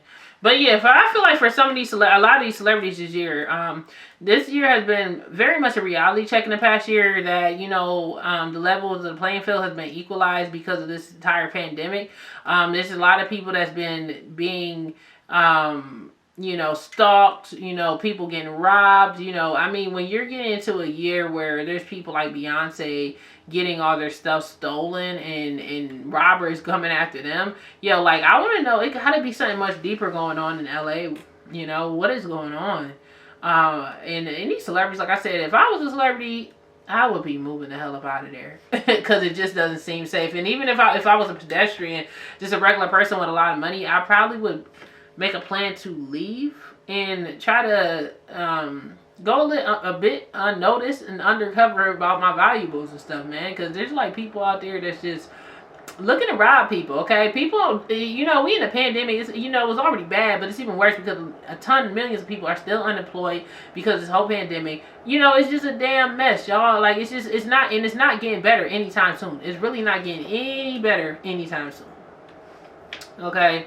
So, hopefully, nothing. We don't get any bad news about Kendall, and hopefully she's able to get the hell up out of there safely. If I was her, I wouldn't be in Los Angeles. I'd be taking the next trip to wherever I need to do to get far away from there. And luckily, she got the funds and the money to do so. I know it'll be inconvenience because she's still a person at the end of the day, but hopefully, you know, they catch him and that be that. And one last thing I want to talk about too is another YouTuber. And I don't watch his videos, but like I've been seeing him trending like the past week. His name is like David Dobrik, and he basically is in a lot of trouble because he's being accused of sexual assault. Because there was a woman who was allegedly sexually assaulted by him and one of his friends, okay? And he's a big YouTuber, and he's one of those people that I mentioned through the podcast that said they got like 25 million subscribers. This guy got 18 million subscribers on one channel and 2 million on the second channel. So he got 20 million subs altogether. And he basically goes on his show and he has like a group of people on there and they just do dumb frat house type shit. But it's like really racially charged and really sexist charged. And in a couple of their videos, he's done a lot of offensive things. One, he set his friend up and basically made his friend think that he was kissing a female that was in like a disguise when it really was a really old man, and he was like, it was a black guy that he did this to, and people was basically saying that he was trying to demean him, okay? And it was just like, you know, the guy didn't consent to kissing another guy, and he was disgusted by it. There was another video also of him basically setting up a date rape to two girls that were underage, and they were basically they brought the girls in, asked them if they wanted to have like a menage a trois threesome. The girls said they weren't interested. They end up giving them booze, drugs, whatever they can, and then his friend goes into the room, okay? This is on video camera, on YouTube. This is the stuff when I say that YouTube is very biased. This is the stuff that I talk about. And they basically go in the room, and then he comes out after he literally had sex, allegedly, with both of these women. And it's like, really, YouTube? Really? And this happened like a couple of years ago, and it's just now like making headlines and everything else. And now he wants to come on social media and make this little false apology, just like a narcissist, you know what I mean? And kind of make it about himself and act like he didn't know what he was doing, this, and this. And really, it's just, you just thought you had privilege. You just thought you had the right to be able to do something like this. And now you're getting called out for it. And honestly, you don't care about the people that's being victimized because of your work, sir. You are more so concerned about you losing sponsors, because there's been a list of sponsors who decided not to sponsor him anymore or support his channel. And me, I totally 100% agree. You know what I'm saying? Like, I sat and I was watching several videos on him, and I'm just sitting here like, wow, YouTube, you got a lot of explaining to do, because it's like, why is it a fact like he, okay, y'all just demonetize his page, right? That's nice and all, but honestly, his entire account should be suspended permanently, okay, for the stuff that he's done on here, especially seeing that literally after this alleged date rape happened, the person who did it came out and basically said, oh yeah, you know, I just had a threesome, knowing that they drugged these girls. And then there's a clip of the dude David getting in the car and saying that we might be going to jail for this afterward. And YouTube didn't think, after this gets exposed, YouTube says, no, we're not going to delete his account completely. What we're going to do is we're going to demonetize his channel. Now, let's talk about the black sector of YouTube for a second, because Funky Dineva got his entire account suspended. Mind you, Funky Dineva only has probably 1% of the, not even under 1%, probably less than that, half of a nasty 1%, compared to someone like a David who has 18 to 20 million followers. They deleted Funky Dineva's page because he had a supplement video on a page from like 5-10 years ago, okay? But this guy literally records himself doing a lot of risky, you know, racially charged things, sexist charged things, and they allegedly basically partially filmed the setup for a rape, and they still got this man with a YouTube page. I am perplexed. The fact that he was able to actually go on YouTube and make an apology and still have his channel, whether it's monetized or demonetized or not, it doesn't help the situation, because you guys are still allowing this guy viewership. And if Funky Dineva's page got deleted because of one little error, trial and error. Why is it that he hasn't had his page deleted when he literally is being accused of some horrific, disgusting things? Now, all my viewers below, please tell me below, why do you think his page was not deleted? And make sure you guys, you know, I would say go to his channel. I don't want to help you get any more views, but since he demonetized, he shouldn't be making any more views. And y'all just need to check this out yourself, because it's absolutely disgusting. You know what I'm saying? But it's so interesting when people like that have 20 million followers, this, and this. He's so focused on making sure that their page stay up when his page should be deleted. His page should be deleted. I'm not a person who advocates for somebody's downfall or advocates for people like that, because I am influencer myself, and I make content. I'm a content creator myself, and I understand the struggle of building. But when you do stuff like this, when you're recording the aftermath of an alleged rape, a date rape, or you drugged some females, why is it that you still have a YouTube channel? And meanwhile, people like Funky Dineva getting their account suspended because they decided to post something about a herbal supplement. You guys just sit and think about it. You go to his page, you go to Funky Dineva's page, and then you guys tell me what you guys think it might be. Because I really am just fed up with how some of these things are going. And, you know, I hope, you know, if he, I just hope that YouTube really start being less biased and really start implementing the rules for everybody and stop half-assing it. That's really just all I want to say about that, for real, because it's just out of control. It's ridiculous, and it's not cool at all, period. And I just wanted to talk about that too, because there's other stuff that be going on YouTube with these YouTubers and stuff like that, and I'm just like, this dude David Dobrik, like, he is living good. Like, whether they get sponsors pulled, whatever, his sponsors are gonna come back. You know what I'm saying? They're just waiting for it to die down. You know what I'm saying? And you know, after it dies down after a while, they're probably going to come back, and they're probably going to still support him. You know what I'm saying? So it's just what it is, I guess. Y'all tell me what y'all think about that.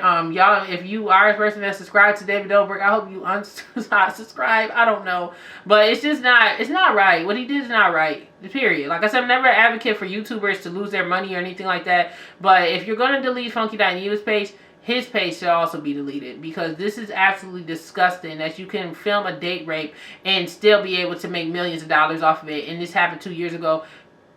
Y'all, I'm going to keep y'all posted on the updates on that, but y'all go check out his page so y'all know what I'm talking about, okay? And we're going to get on to the next subject, because we got to talk about another narcissist, okay? So, as we going to get back on this Jared Jackson stuff, we're going to talk about Jared Jackson. Because, listen, I put out the other video about Jared Jackson before his wife came on camera. You guys see that other video. Listen, they ain't even been put out yet, because y'all, I'm putting out videos like crazy on YouTube. Ain't nobody about to be messing with my channel. Ain't nobody going to be effing with my click, because I'm about to be putting out videos like the Mad Hatter around here, because honestly, I need to just like start building my following, and I don't see why. Why shouldn't I? Why shouldn't I sit here and talk all day? I got time, so might as well. Oh yeah, rest in peace to the dude that's singing the song. Today I got time, cuz remember that meme? That's the thing that Lovely T always played on her podcast. He done passed away.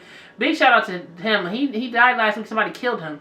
But yeah, I just want, that something came to my mind, because when I said today I got time, I thought about him. But yeah, you know, rest in peace to him. That guy, he passed away. But anyway, let's get back to Derrick Jackson. So Derrick Jackson, of course, I know you guys know about him being exposed by Lovely T last week, and it's been not one, not two, but 3 mistresses who came on. Excuse me, not Lovely T. Lovely T didn't expose them. Unwind with Tasha K exposed Derrick Jackson. So you guys seen when she put out 3 videos with 3 mistresses, allegedly, who was involved with Derrick Jackson, okay, and they came out basically saying that they were involved with him while he was still married and stuff like that. A lot of people didn't know Derrick Jackson was married, because he never showed his wife on social media. He never mentioned his wife, and he didn't mention his wife until August. And come to find out, when he did mention his wife, it was after the fact that he was caught cheating. So it was more so a guilt post that he has his wife on his Instagram page right now, allegedly. And it wasn't because he, you know, oh, I'm so in love, okay? Now, mind you, after the news broke last week about the situation, Jared Jackson has decided to go on social media, turn this into a big hoopla. Okay, now this is about to become old news, right? Because it's been a week since this happened, so people are going to start forgetting and things are dying down. But yeah, his wife comes on. She has a bonnet. She looks disheveled. She doesn't have a bra on. He's just sitting there talking about he was having sex with these women, admitted to doing all of these fucked up things, whatever. Okay, great. Now, the wife decided that she's not going to leave him. She gives me like cult brainwash vibes, with her videos. She went on Instagram basically talking about her bonnet is not, it's not a bonnet. It's a helmet for war. She's wearing army fatigue, talking about some, her husband is at war with the devil when it's really not. Your husband is the devil. That's how. Listen, he ain't treating you right, girl. And I hope that she really gets out of this brainwash that she's in, because, honey, this is just sad, okay? And God has nothing to do with, and it annoyed me when I watched that video, because he really just be throwing glad. And I hate that about Christians.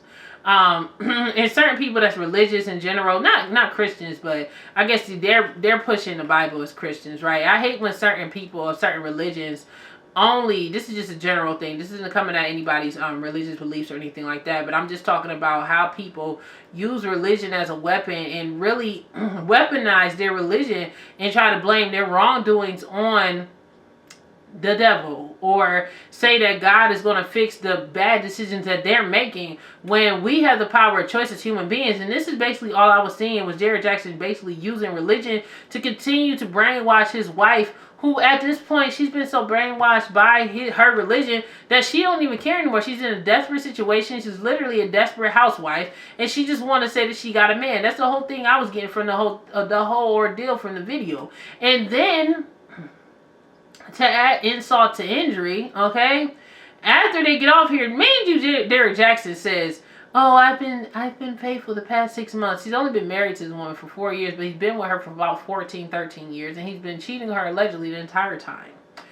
He says he's been faithful for 6 months, but then we get a third mistress that came out and said that the last time she allegedly had an affair and had sexual relations with this man was March 18th. And you know why she found out about him is because he mistakenly snitched on himself because he got exposed last weekend by Tasha K. Okay, and he told her not to go on the internet, not believe anything, because this lady is doing a smear campaign, blah, blah, blah, hoopla, hoopla, hoopla, all that other stuff, right? And they're trying to figure out exactly, she's trying to figure out what he's talking about, and she stumbles upon his video, stumbles upon Tasha K's videos, realizes she's dealing with a fraud, and she stops dealing with him. But then after she gives the information to Tasha K, Tasha K alleges that this woman ended up getting an NDA and a non-disclosure and a silencing clause from him to not say anything. But what is more crazy is that this man literally was recording videos, okay, from outside this woman's house. She said that he was stalking her. She had videos of him walking around allegedly naked in her house. It just gets better and better and worse all at the same time. It's like, you can't make this stuff up, people. And then, okay, let's go back to the video that he did with his wife. He's such a narcissist that not only did he come out and say, "Yeah, I was having sex with these women," just flat out having sex with them, he actually he literally decided to do a reaction video in third person of him reviewing him talking on camera with his wife. I can't make this up. And I'm like, yo, it was so twisted and sick. And I'm like, okay, between his wife videos on Instagram and his videos, I'm just completely creeped out at this point. And then the funny thing is that I noticed over the past 2 days, since things been getting silenced, all of a sudden Derek Jackson has deleted that video where everyone's dragging him talking about himself in third person. He did a reaction video of his own video. What narcissist, how sick and twisted do you have to be as a human being to do that?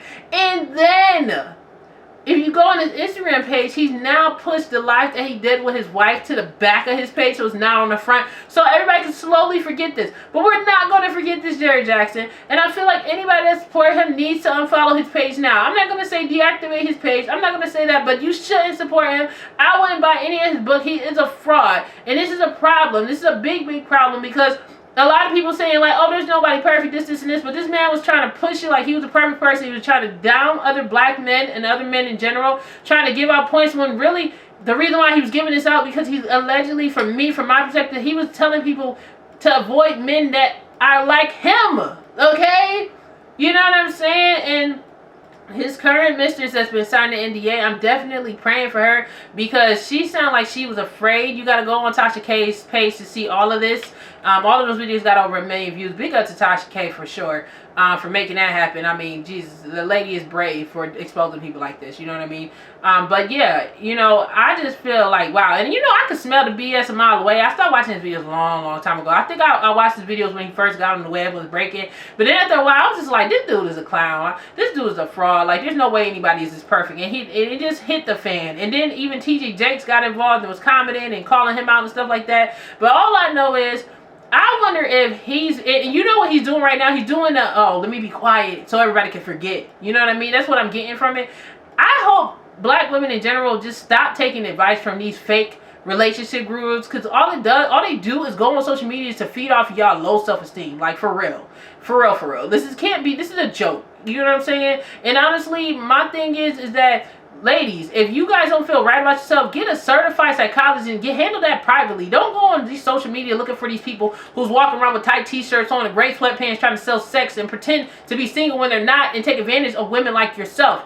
It's something that needs to be talked about. Black women, get your self-esteem up. If you don't feel good about yourself, go to the gym, work out, get your body right, get your mind right, and then you'll be able to be blessed with a man, or if you are LGBT, the woman that you want. But stop letting these fake gurus come in here and mind F you, okay? Stop. Just stop, okay? And on that note, y'all, I'm hitting about 2 hours on this podcast. I'm about to head off of here. I want to say thank you guys for supporting me. Make sure you guys hit that subscribe button. Hit the like button and notification bell if you guys are on YouTube. If you're on Spotify, do the same thing and keep spreading it, y'all. I literally just dropped 2 podcasts in a day.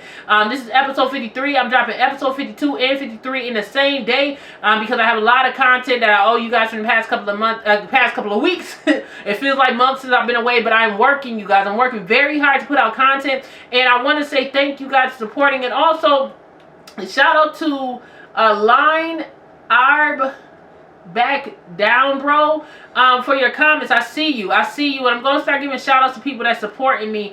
I see you. I'm actually over here working. I'm on the internet, and I see that you left a comment on my page from my recent video. Thank you for your support. I appreciate you. I'm working very hard to get this platform bigger and better, and making this into a network. So I'm going to be pumping out more videos that you've ever seen before, and y'all better be ready, because I'm taking my time and making sure this is done right, because I'm literally going to have like 20 videos done. I already got 8 that I haven't even released. 9 I just uploaded, and these are probably about 10 to 15 more, y'all. I'm not playing no games. I will go viral. Say it with me. She will go viral. Say it with me. She will go viral. Help me go viral. Leave some comments, support, and let's continue to build the DJ Jericho podcast. And I'm looking forward to bringing in more celebrities, more interviews, and everything else. We have a lot of good things coming. I'm gonna catch y'all on the next one. Much love. Peace, y'all.